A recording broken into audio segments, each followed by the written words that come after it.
Nani YCP fire brand. ఈ పేరు తెలియని వారుండరు. అంతగా పాపులర్ అయ్యారు కొడాలి నాని. తెలుగుదేశం పార్టీలో రాజకీయ ఓనమాలు దిద్దుకుని వైసీపీలోకి ఎంట్రీ ఇచ్చారు. తన హవాను కొనసాగించారు. చంద్రబాబుతో పాటు లోకేష్లపై విరుచుకుపడ్డంలో ముందుండేవారు నాని.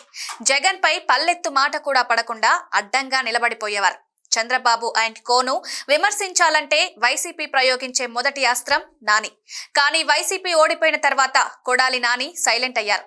ఎక్కడా కనిపించడం లేదు. కొడాలి నాని రాజకీయ సన్యాసం చేశారని ప్రచారం ప్రారంభమైంది. ఆయన అనారోగ్యంతో బాధపడుతున్నారని, వచ్చే ఎన్నికల్లో పోటీ చేసే ఉద్దేశం లేదని టాక్ నడుస్తోంది.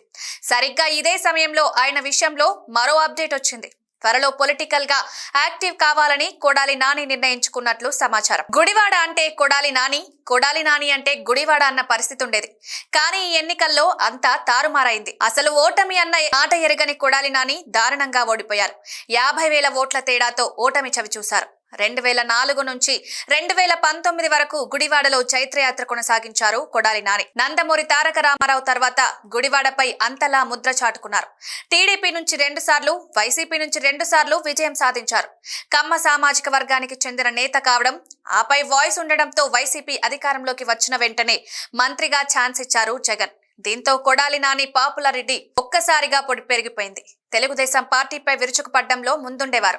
3 రాజధానుల విషయంలో సాహసంగా తన మద్దతు ప్రకటించారు. సొంత ప్రాంతానికి వ్యతిరేకమవుతున్నా వెనక్కి తగ్గలేదు.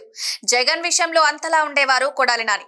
అయితే గుడివాడలో కొడాలి నాని ఓడిపోవడం, వైసీపీ అధికారం కోల్పోవడంతో సైలెంట్ అయ్యారు. గుడివాడలో అడుగు పెట్టడం మానేశారు.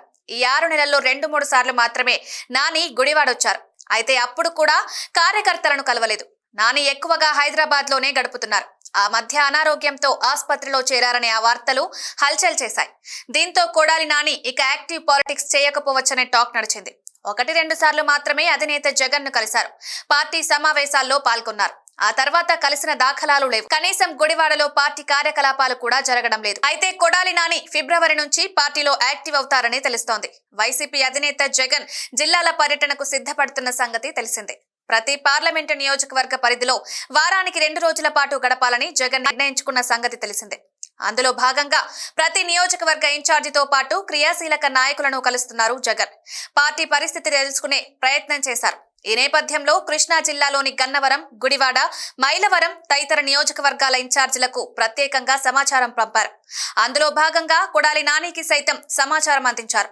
అయితే తాను ఫిబ్రవరి నుంచి యాక్టివ్ అవుతానని, సిద్ధంగా ఉన్నానని కొడాలి నాని సంకేతాలు పంపినట్లు సమాచారం. ఈ విషయం గుడివాడ వైసీపీ శ్రేణులో ప్రచారం జరిగింది.